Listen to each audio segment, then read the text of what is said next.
Welcome to Opportunity Matters. This is Ken Shropshire. It's an exciting series where we've been looking at these ways that we can bring about greater access to those who don't traditionally have access. And I'm excited today in this episode to talk about the area that's near and dear to me, sports.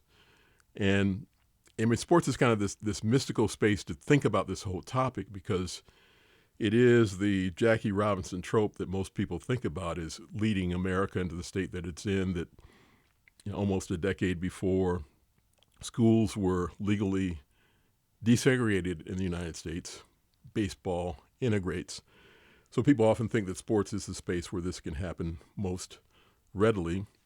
And so we'll talk about that, and we'll talk about the problems that still exist in sport and some of the solutions that two of the representatives of two of the great leagues in the United States have asserted. So let me introduce the guest formally, as I've done throughout this podcast series. Our first is Xavier Gutierrez, a friend of mine from the Arizona location, also a California guy. He's the first Latino president and CEO in the history of the National Hockey League, leading the Arizona Coyotes Hockey Club, and currently the only Latino leading a major league sports team.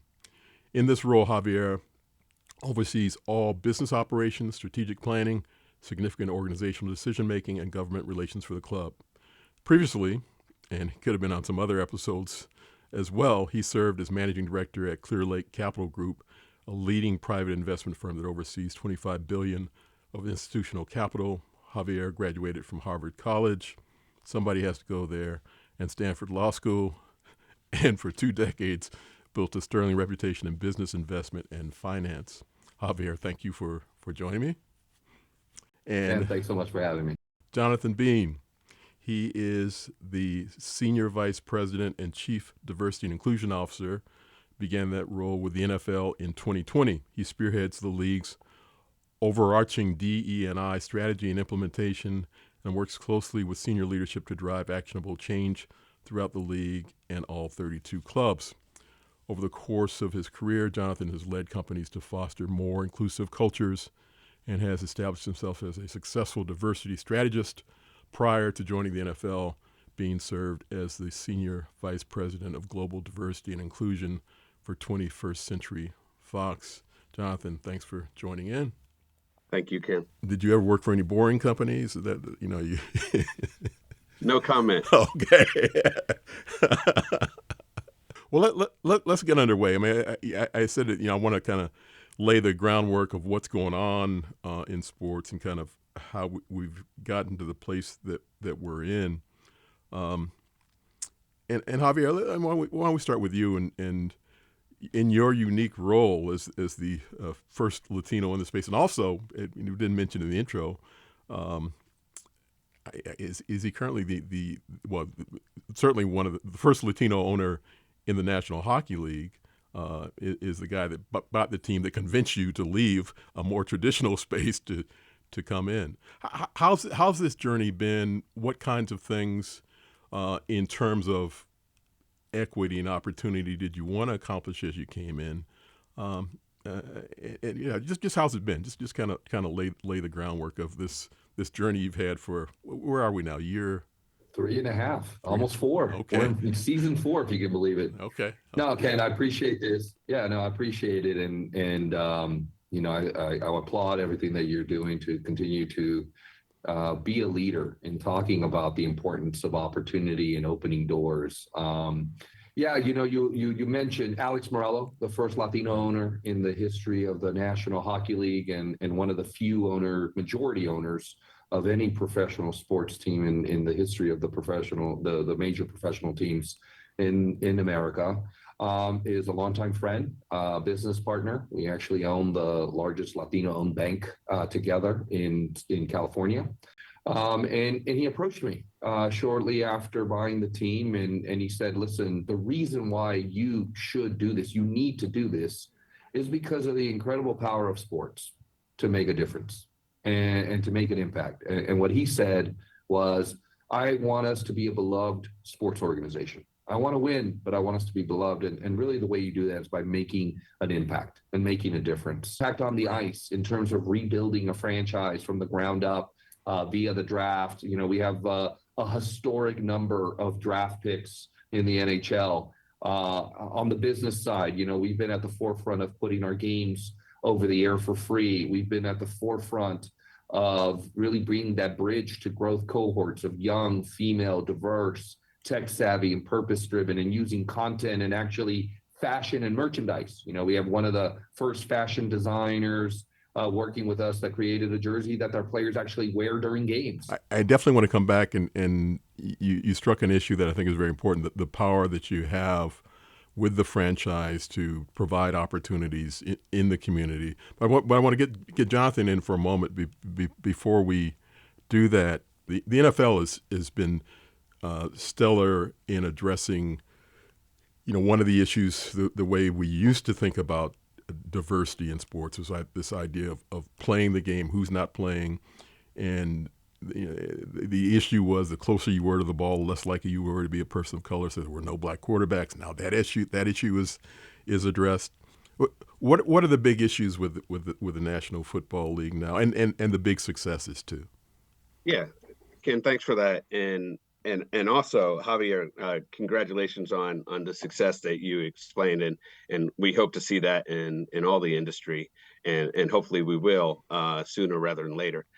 For us, as it pertains, you know, it always goes to the top, and we certainly want to increase our diverse ownership in the organization. Right now, we really have one primary owner who happens to be diverse, and that's Shad Khan. You know, we also Kim Pagula certainly is a critical piece as well, but Shad Khan is the solo primary owner who happens to be diverse, and he's been an owner for quite a while. That has been something that has been one of the biggest priorities of the league. Obviously, when you look at numbers and you look at how expensive it is to own a club, that certainly does lower the numbers a little bit, but I certainly think that there's a lot of people like Jose Feliciano who I have met and who I think he's awesome. That there are people out there. One thing that we have done is we've been very intentional on our efforts to really attract more diverse ownership, and I think what's important is we want the primary ownership, but we also want those limited partners as well. And we've had two clubs that have been for sale over the last couple years. The first one being the Denver Broncos, and the second one being the most recent one is the Washington Commanders. And in both cases, you see significant diverse ownership with Melody Hobson, Condoleezza Rice, and Sir Lewis Hamilton with the Broncos. And I think the biggest diverse owner with Magic Johnson and others at the Washington Commanders. And before that process even started for both of those clubs, we made a statement and where we said, as people are putting together, organizations are putting together their offers for a club, we will see it very favorably for there to be diverse ownership as a part of that overall package and proposal. Just making it very clear that that is something that we are looking for and hoping for going forward. And we've been able to see that. I mean, one thing, too, that is, of course, important, and I think, Ken, you mentioned that, is ownership, of course, at the very top is very critical, but also these other roles, the head coach roles, the general manager roles, the president roles. And we have seen some good progress in some of those areas, in particular with president. In August of 2020, Jason Wright was the first African-American president in the history of the National Football League. Today, we have 5 African-American presidents at the league, and we feel very proud about that. We also have one of them being Sandra Douglas Morgan, who really it's amazing as a Black woman, the first person in that role too. So we are seeing some nice improvement there. We look at general manager. We have more diverse general managers than we've had in the history of the league, with 9, 8 of which who happen to be African American, and that doesn't include the 2 who currently are interims right now, in JoJo and Champ at the Las Vegas Raiders and also the Los Angeles Chargers. And I think, obviously we're still working on that head coach issue, and we're going to continue to do so, but we feel very confident that we'll see change there. Let me ask, and Javier, I do want to come back to the business impact question in the community, but Jonathan reminds me of an important issue that you two can discuss in a way that kind of none of the other areas have had as much opportunity to do, and that is women's access in leadership in your respective leagues where there aren't women playing the game in your leagues, and how that balances with this one always, the puzzle when I talk about this in class is we've got men who have played the game that have difficulty getting in some of these positions sometimes. How do we balance that against the idea that we need to have women in these positions too? And one person that we were talking to in the entertainment industry said, my focus is on black people and getting black people in. And I guess part of the question is, I throw all these issues in at once. How do we get the focus right? This whole idea of diversity, is there a proper mix? Are we somehow negatively impacting one group if we focus, Women's Month or Latino History Month or Black History Month? How do we do the balance in this whole space? That is one thing that I have realized, especially in the role that I've been in for almost 3.5 years now at the National Football League, is you cannot make the kind of transformational change in a particular area without also making the change in another area, which will support each other. And I'll be direct about that. If we're talking about us doing a better job of having more diversity, in particular with African Americans and Latinos and Asians in areas of leadership, you're not going to get that leadership without also driving more inclusivity and diversity and diverse representation with women. And it's interesting because there is someone who I do a lot of work with and is a player. And it was interesting. There was a comment that was said to me that there was a clear change in the culture and the environment of the clubs that he worked with when women were on staff. Mm. And that was with other aspects of diversity, like people of color, that got better and more inclusive with women on staff, and vice versa. So one thing drives the other. Interesting. Yeah. There is no need to say, I'm going to lock in on one thing and then leave the others behind. It is the commitment to all of it holistically, which drives the improvement in those areas. So just to be direct, I don't think that we are going to get the progress that we need, in particular with particular groups, whether they be Black groups, Latino groups, and others, without also having that progress, and in particular with women. Women will drive that increased progress for us. Javier? Mm-hmm. I think that's a really good point, Jonathan, that one thing will actually exponentially impact something else. I'll add a kind of a slightly different point to this, which is we ask ourselves constantly, what is the goal, right? What is the end goal? So number one of the goals is we want to be a best-in-class business operation and business organization. And if you don't have diverse voices, especially if you don't have female voices, you're not going to make the best decisions.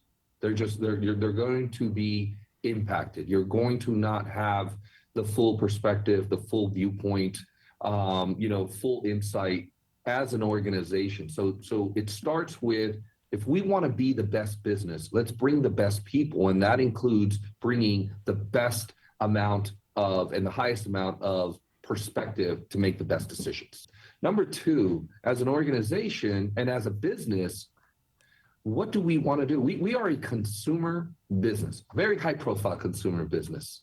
So what do those consumers look like? In particular, what is the growth look like in the consumer market in America?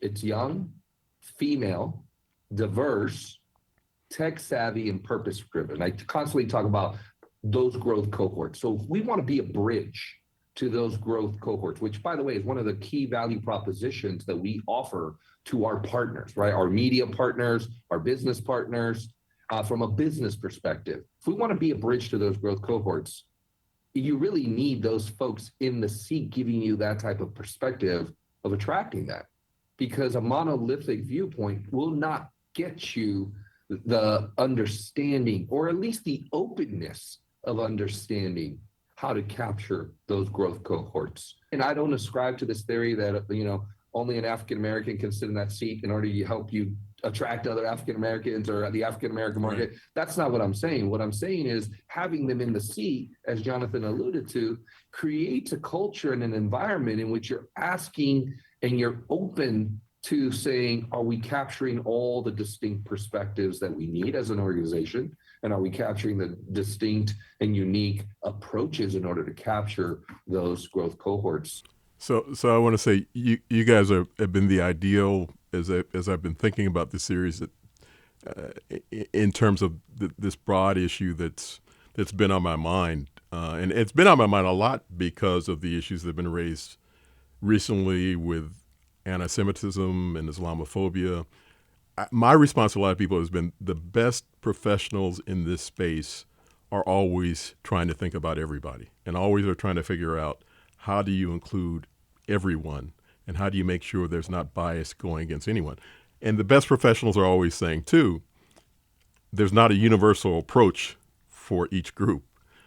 I need to do whatever it is I need to do to address these issues, and I need to constantly stay on top of these issues. So I'm not dragging you guys in with my viewpoint, but it's one that I think people that are being critical of the work in this space need to have a better understanding of what the true professionals do. So the one last area I want to cover, we've got about 3 minutes left, is this area of business opportunities that a league, that a franchise can provide to people that don't normally have access to do business with a league or team. Jonathan, why don't you take a minute, and then Javier, I'll ask you to kind of close out with a last minute on the kinds of things that are available, the kinds of things you are doing and a league can do. Yeah, Ken, absolutely. This piece is really critical. You look at the NHL, you look at the NFL, huge organizations, multi-billion-dollar organizations, very profitable organizations, very connected to the fan base organizations, and more becoming global. With that said, we need to, just as we need to have diversity and representation in terms of our employees, we need to have diversity in terms of the organizations and businesses that we're working with and share the pie. We wouldn't be who we are today without all of these communities that we're talking about. And so for us, we're really, really focused and made it a huge priority around increasing the number of diverse vendors that we work with. And when we say that, it's not just in one particular space. Events is critical, marketing is critical, banking is critical, finance. We've actually had a lot of success in that area. Working with the National Black Bank Foundation, with Ashley and Ashley Bell and others. But we believe that, and this is not only at the league office, but also at the clubs, is you have to, in order for us to get better, have better solutions, have the best partners working with us, we have to have a diverse lens and be very focused on bringing in a variety of different people from different backgrounds and organizations that can serve us in a variety of different ways. So that's critical for us. We've been working on that very hard for 2+ years. specifically, and there's still a lot more work to get done, but we're doing some good work there. Javier, in the last minute, what kinds of things have you guys been doing? Yeah, no, I'll echo everything that Yeah. Jonathan said. I don't want to repeat it because it's absolutely true, right? Like these are drivers of economic activity, especially in local communities, and it goes beyond just game day. It's content and merchandising and our licensing, and so it goes beyond that. Equality Health is a local health organization here that really targets the lower income, primarily Latino African American community in Greater Phoenix area. They came to us to actually sign up and sponsor the largest street hockey program in the NHL, in Arizona, by the way. And why? Because they knew that was their target, and they were trying to make healthcare accessible and really break down walls and barriers around the issues of healthcare. Why not do it with an organization that can help them do that in a very unique way? Because that organization is focused on that. Just like we're trying to make hockey accessible through street hockey. That's why we're trying to target these growth and diverse segments. They wanted to align with that. So it's not just seeing it as bringing them into the supply chain and procurement. It's also being that resource for those enterprises to then also make that difference in the community. And so for me, that's the power that we have to combine our platforms, our voices, our impact with the business opportunities that make sense for the league, for the team, for our partners, for the community. As much as these are the right things that we are doing, Ken, they're the right business decisions. And that's what bothers me whenever there's critique. I go, great, give me a critique as to why this is not a good business decision. As a business guy, as a private equity guy, tell me why this is not a good business decision, because I can tell you why it is. Javier, that's a great point to end on, the idea of this whole space, the idea of looking for opportunities, and the idea that it can be positively business impactful if you do it the right way. So thank you both. Thank you, Jonathan. Thank you, Javier, for joining Thank us you, Ken. on Opportunity Matters.